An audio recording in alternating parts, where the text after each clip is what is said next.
we mean when we say cyber resiliency. Really, why are we even talking about it? Did we just take another random word out of the dictionary and stick it on the back of cyber? And the answer is no. This is something that's important to us. I think it's something that's fundamental to how we approach all of the challenges and situations that we find ourselves in today as practitioners in the cyber arena. And I'm not going to read the definition to you, but I think it has two important components.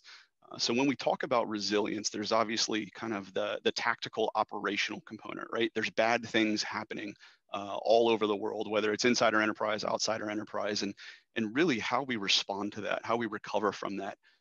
That's what we mean somewhat when we say resilience. The second thing, though, is the higher level, maybe the strategy that comes with it in terms of how does your organization respond to changing business conditions? How do you manage the ebb and flow in terms of resources and capacity, the types of activity that you're seeing around funding, et cetera?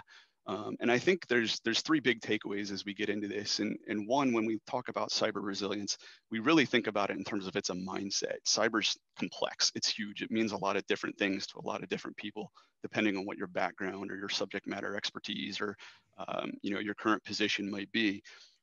But I think if we recognize that there's all of these various components and they all have to work together in concert, I think that's the mindset that we have when we talk about this. From the strategy side, it's really balancing people, process, and technology. If you're over-invested or under-invested in one particular area, and I think we've seen this with the pandemic and COVID response, that you really have trouble kind of moving in the right direction, right? Being agile and flexible. And really, that's the commitment word that we talk about from our cyber resilience side, which is the ability to adapt and change to those constant stimuli that either happen inside our organization or outside. And the way to do that is to build up the strong foundation, to work from the fundamentals forward. And really, that enables you to have that posture that then you can be flexible and agile moving forward. Joe, I want to go to you real quick, if you don't mind, sir, just to touch on unified enterprise defense, what that means and how we drive it or bring that to fruition for clients, if you would, Joe. Yeah, no, perfect. Makes sense. So Tony, excellent ending points. And really, I think one of the things that you said there that really hit home for me was talking about, the fact that it's all about risk kind of mitigation, if you will, or risk management, let's say. But then you also said, look, you need a strategy for how you're going to go about doing this. And that strategy has to, yes, your organization and your entire company has to be ready for that. And I talked at the beginning about how cyber, and Jeff hit on this too, how cyber is just really complex. It means a lot of different things to a lot of people.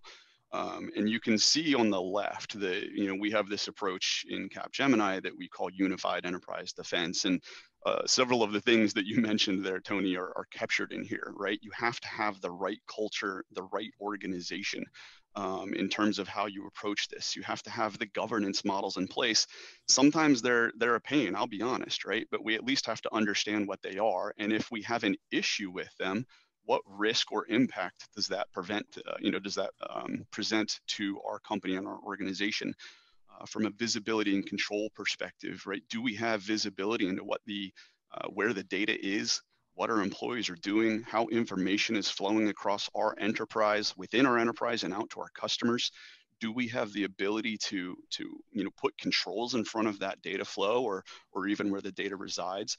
And then we move into some of the more, the more fun stuff right at the end, but the things like the focused defensive capabilities, those specialized platforms, our intelligence-based operations and analysts who are sitting in those dark rooms doing the really cool things, right? But as much fun as they are, it's really the fundamentals. It's the first three things that I think really do enable us to be resilient. And so we have a path for how we get our customers there. It's really building the right foundation, moving up the maturity curve and really evolving these capabilities in the right way over time. So that's who we are. That's what we do. There's no doubt, especially in our current climate, that cyber resilience is the absolute unwavering mission of the enterprise today. It simply has to be. So what does cyber resilience mean to me?